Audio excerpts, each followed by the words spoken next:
இன்றைக்கி நாம் மகரம் ராசிக்காரர்களுக்கு 2025 வருடம் நவம்பர் மாதத்திற்கு உண்டான ராசி பலன் அப்படிங்கிறது தான் நாம் இந்த ஒரு வீடியோவில் பார்க்க போகிறோம். அதாவது விசுவாவசு வருடம் ஐப்பசி மாதம் 15ஆம் தேதி சனி பகவானுக்குரிய சனிக்கிழமைகளில் ஏகாதசி திதியில் இந்த நவம்பர் மாதம் அப்படிங்கிறது பிறக்குது. இந்த நவம்பர் மாதத்தில் பார்த்தீங்க அப்படின்னா புத சுக்கிர யோகம் இருக்குது, புத ஆதித்ய யோகம் இருக்குது, குரு மங்கள யோகம் இருக்குது. இப்படி அற்புதமான யோகங்கள் எல்லாமே இருக்குது அப்படிங்கிறதுனால வாழ்க்கையே அப்படியே தலைகீழாக மாறும். நிறைய நன்மைகள் அப்படிங்கிறது இருக்குது. இன்னொரு முக்கியமான விஷயம், தனிப்பட்ட முறையில் ஜாதகம் பார்க்க இந்த வாரத்துக்கான அப்பாயின்மெண்ட் ஃபிக்ஸ் பண்ண சொல்லி நிறைய பேர் கேட்டிருந்தீங்க. இப்போது ரூபாய் 300 தெளிவாகவும் விளக்கமாகவும் ஜாதகம் பார்த்து தரோங்க. தாழ்மையான வேண்டுகோள், இந்த நம்பருக்கு ஃபோன் கால் அல்லது வாட்ஸ்அப்பில் கூட நீங்கள் கேட்டு உங்களுடைய அப்பாயின்மெண்ட் அப்படிங்கிறத ஃபிக்ஸ் பண்ணிக்கலாம். உங்களுக்கு தேவையான அனைத்து டீட்டெயிலும் நம்ம டீமில் இருக்கிறவங்க கொடுத்துருவாங்க. அப்பாயின்மெண்ட் டேட் மற்றும் டைம் ஃபிக்ஸ் பண்ணதற்கு பிறகு அந்த நேரத்தில் நான் உங்களுக்கு ஃபோன் கால் பண்ணி ஜாதகம் பார்த்து பலன்கள் அப்படிங்கிறது சொல்லிடுவாங்க. ஜஸ்ட் நீங்கள் வாட்ஸ்அப் அல்லது ஃபோன் காலில் உங்களுக்கான டவுட் அப்படிங்கிறத கேட்டுக்கலாம். சரிங்க, உங்களுக்கான அப்பாயின்மெண்ட் அப்படிங்கிறத டைம் ஃபிக்ஸ் பண்ணிக்கலாம். நிறைய பேர் எவ்வளோ நேரம் ஆகும் அப்படி சொல்லிட்டு கேட்குறாங்க. ஃபஸ்ட்டு நம்ம உங்கள் ஜாதக கட்டத்தை பார்த்துட்டு ஜனனகால பலன்கள் அப்படிங்கிறத சொல்லிவிடுவோம். அதாவது உங்கள் ஜாதகக்காரங்களுடைய வாழ்க்கை எப்படி இருக்கும், கேரக்டர் எப்படி இருக்கும் அப்படிங்கிறத சொல்லிவிடுவோம். அதுக்கப்புறம் கோட்சார பலன்கள் அடிப்படையில் கடைசி ஒரு வருஷம் எப்படி இருந்துச்சு, எதிர்காலம் வரக்கூடிய ஒரு வருடங்கள்லாம் எப்படி இருக்கும் அப்படிங்கிறதெல்லாம் பார்த்துடலாம். அட் லாஸ்ட் பார்த்தீங்க அப்படின்னா இந்த டைமில் என்னென்ன நடக்கும், இந்த நேரங்களில் நீங்கள் என்ன செய்யணும், அதாவது ஜாதகத்தின் அடிப்படையில் இதெல்லாம் பார்த்துட்டு உங்களுக்கு தெளிவான ஒரு விளக்கமான பலன்கள் அப்படிங்கிறத சொல்லிவிடுவோம். இதை தாண்டி உங்களுக்கு ஏதாவது சந்தேகம் இருந்துச்சு அப்படின்னா கூட நீங்கள் கேட்டுக்கலாம். ஒவ்வொரு ஜாதகத்துக்குமே 30 நிமிஷம் வரைக்கும் நம்ம எடுத்துப்போம். தெளிவாகவும் விளக்கமாகவும் பொறுமையாகவும் உங்களுக்கு எல்லாமே சொல்லிவிடுவோம். இது இல்லாமல் உங்களுக்கு ஏதாவது சந்தேகம் இருந்துச்சு அப்படின்னா கூட நீங்கள் டவுட்டு கேட்டுக்கலாம். கடைசியாக ஜாதகம் இல்லைனாலும் பரவாயில்ல, பிறந்த தேதி, பிறந்த நேரம், பிறந்த இடம் மட்டும் சொன்னாலே போதும், நான் உங்களுக்கு ஜாதகம் பார்த்து பலன்கள் அப்படிங்கிறது சொல்லிவிடுவோம். நீங்கள் ஜஸ்ட்டு வாட்ஸ்அப்பில் ஜஸ்ட்டு ஒரு மெசேஜ் அல்லது ஒரு ஃபோன் கால் பண்ணாலே போதுங்க. சரி, வாங்க நாம் வீடியோக்குள்ளே போகலாம். இந்த மாதத்திற்குண்டான கிரக நிலைகள் அப்படின்னு பார்த்தீங்க அப்படின்னா, சூரியன் நீசத்தில் இருக்கார் துலாம் ராசியில். 17ஆம் தேதி விருச்சகம் ராசிக்கு போயிட்டு சூரியன் வளமடைய போகிறாரு. செவ்வாய் விருச்சகத்தில் இருக்கார், சூரியன் அவரோட சேர போகிறாரு. புதன் துலாம் ராசியில் இருக்கார். சுக்கிரன் கன்னி ராசியில் இருக்கார். 3ஆம் தேதி துலாம் ராசியில் இருக்கார். 27ஆம் தேதி விருச்சகம் ராசிக்கு போக போகிறாரு. இப்போது இந்த விருச்சகம் ராசியில் செவ்வாயினோட சுக்கிர பகவான் சேர போகிறார். அப்படிங்கிறதுனால ஒரு 4 ராசிக்காரர்களுக்கு திருகுமங்கல யோகம் அப்படிங்கிற ஒரு அற்புதமான யோகம் அப்படிங்கிறதும் இருக்குது. குரு பகவான் கடகத்தில் உச்சம் அடைஞ்சிருக்காரு. சனி பகவான் மீனம் ராசியில், ராகு கும்பத்தில், கேது சிம்மத்தில். இதுதான் இந்த மாதத்திற்கு உண்டான ஒரு கிரக நிலைகள் அப்படிங்கிறது. இந்த பிருகுமங்கல யோகம் அப்படிங்கிற ஒரு அற்புதமான ஒரு யோகம் 4 ராசிக்காரர்களுக்கு இருக்குது. அது யார் யாருக்கு, உங்களுடைய ராசிக்கு இந்த மாதத்தில் என்ன பலன்கள் அப்படிங்கிறது கிடைக்க போகுது அப்படிங்கிறது எல்லாத்தையுமே ரொம்ப தெளிவாக பார்த்திடலாம். நேயர்கள் எல்லாரும் எல்லா வளமும் பெற்றிருக்க நவ கிரகங்களுடைய பிரார்த்தனை பண்ணிக்கிட்டு வீடியோக்குள்ளே போகிடலாம். மகரம் ராசி நேயர்களே, உங்களுக்கு இந்த நவம்பர் மாதம் எப்படி இருக்குது அப்படின்னு பார்த்தீங்க அப்படின்னா, மகரம் ராசிக்காரர்களுக்கு இப்போ தான் கொஞ்சம் நேரம் நல்லா இருக்குது. ஆனால் நிறைய நேரம் நல்லா இல்லையோ அப்படிங்கிற மாதிரியான சம்பவங்கள் எல்லாமே நடக்கும். அது எதனால் அப்படின்னா, எப்பயோ வாழ்க்கையில் கஷ்டம் வருது அப்படிங்கிறவங்களுக்கு பெருசாக எதுவும் தெரிஞ்சிருக்காது. எப்போவுமே கஷ்டம்தான் வருது, என்னைக்காவது தான் ஏதோ அத்தி பூத்த மாதிரி ஒரு நல்லது நடக்குது. அப்போ வாழ்க்கை முழுக்கவே கஷ்டம்தான் வருது அப்படிங்கிறவங்களுக்கு அந்த மாதிரியான பயம் இருக்கும்.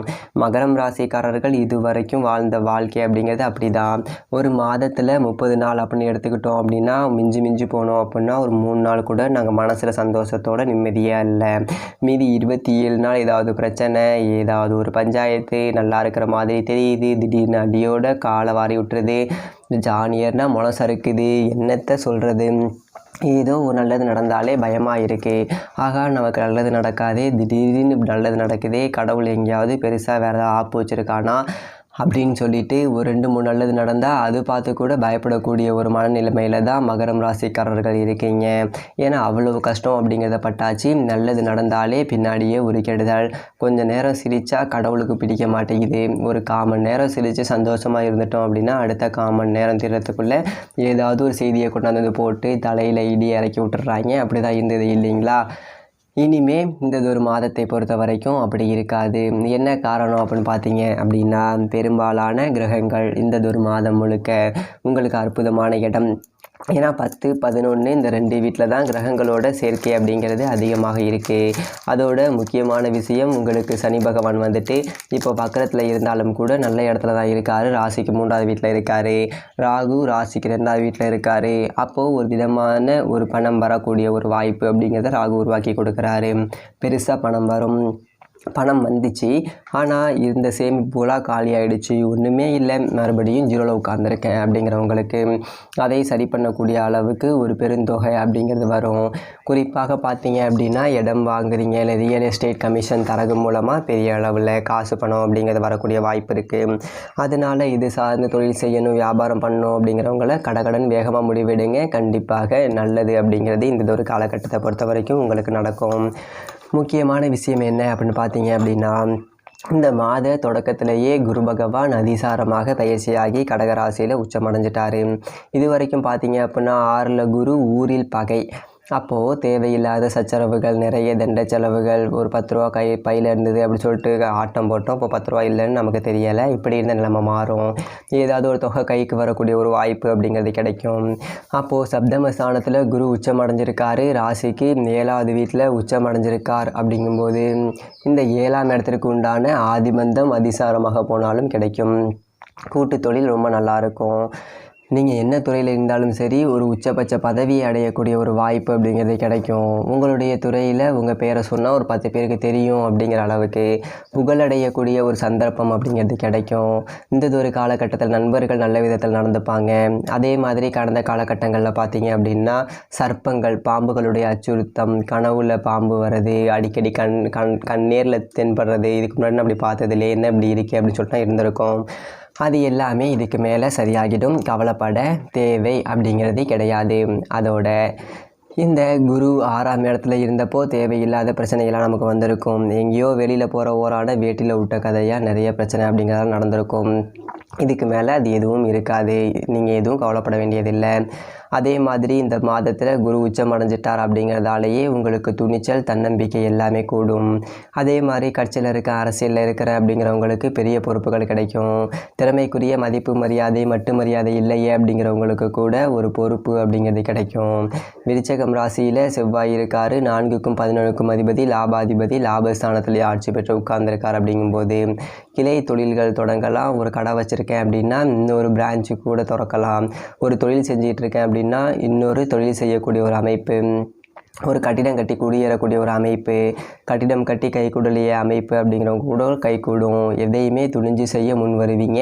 உத்தியோகத்தில் உள்ளவங்களுக்கும் பார்த்தீங்க அப்படின்னா இந்த நாளை எதிர்பார்த்து காத்துக்கிட்டு இருந்த நல்லதொரு பதவி உயர்வு, ஊதிய உயர்வு கிடைக்கும்.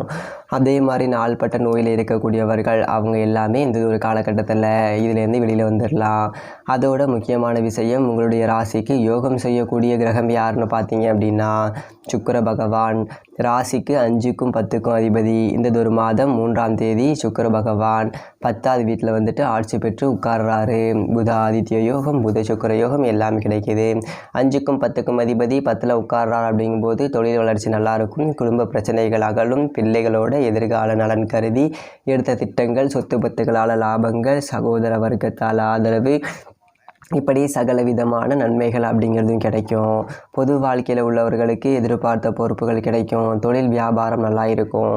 அதே மாதிரி விருச்சகத்தில் இருக்கக்கூடிய செவ்வாயை கடகத்தில் உச்சம் பெற்ற குரு பார்க்கிறார். அப்படிங்கிறதுனால குருமங்கள யோகம் அப்படிங்கிற யோகமும் உருவாகுது. இது வீட்டில் சுப நிகழ்ச்சிகள் நடக்கக்கூடிய ஒரு வாய்ப்புகள், திடீர் பண வரத்து, உத்தியோகத்தில் உள்ளவர்களுக்கு வெளிநாட்டில் இருந்து ஆதாயம் தரக்கூடிய தகவல்கள், இப்படி சகல விதமான நன்மைகள் அப்படிங்கிறதையும் கொடுக்கக்கூடிய ஒரு அமைப்பு அப்படிங்கிறது. அதே மாதிரி இந்த மாதம் 17ஆம் தேதிக்கு மேலே நீசம் அடைஞ்சு 10ல் இருக்கக்கூடிய சூரியன் 11வது வீடு லாப வீட்டுக்கு வந்துடுவார். அரசு வழி காரியங்கள், ஒத்துழைப்புகள் எல்லாமே சிறப்பாக இருக்கும். கடந்த காலகட்டங்கள் ஏதாவது வம்பு வழக்கு, நீதிமன்ற வழக்குகள், காப்பீட்டு நிறுவனத்தில் இருந்து தொகை வரது பெண்டிங், இது எல்லாமே இந்த மாதம் 17ஆம் தேதிக்கு பிறகு நல்லபடியாக நடக்கும். நீங்கள் எதை பற்றியுமே கவலைப்பட தேவை கிடையாது. ரொம்ப நாளைக்கு பிறகு 10ஆம் இடமும் 11ஆம் இடமும் வலுவடையுது. இதே காலகட்டத்தில் குருவும் உச்சமடைஞ்சிருக்காரு. சனியும் நல்லது செய்யக்கூடிய ஒரு இடம், அதே போல் ராகுவும் நல்லது செய்யக்கூடிய இடம், எல்லாமே நல்லா இருக்குது. அஷ்டமத்தில் கேது இருக்கார். அவரை மட்டும் கொஞ்சம் நாம் சாந்தப்படுத்தணும். அப்போது செவ்வாய்க்கிழமை ராகு கால நேரத்தில் துர்க்கையம்மனுக்கு தீபம் ஏற்றுங்க. ராகு கால நேரத்தில் ஏற்றலாம். ராகுவுக்கு தான் ராகு காலம்னு சொல்லுவாங்க, அப்படிலாம் கிடையாது. அதற்காக கேதுவுக்காக யமகண்ட நேரத்தில் போய் ஏற்றணும்னா அவசியம் கிடையாது. வீடற்றவர்கள், சாலையோரத்தில் வசிக்கக்கூடியவர்கள், மாற்றுத்திறனாளிகள், இவங்களுக்கு உங்களால் முடிஞ்சது உதவிகள் செஞ்சுட்டு வாங்க. நவம்பர் மாதம் ரொம்ப நல்லா இருக்கும். மகரம் ராசிக்காரர்களுக்கெல்லாம் நல்லதாகவே அமையும். தனிப்பட்ட முறையில் ஜாதகம் பார்க்க கீழே இருக்க நம்பருக்கு கான்டாக்ட் பண்ணுங்கள். நன்றி, வணக்கம்.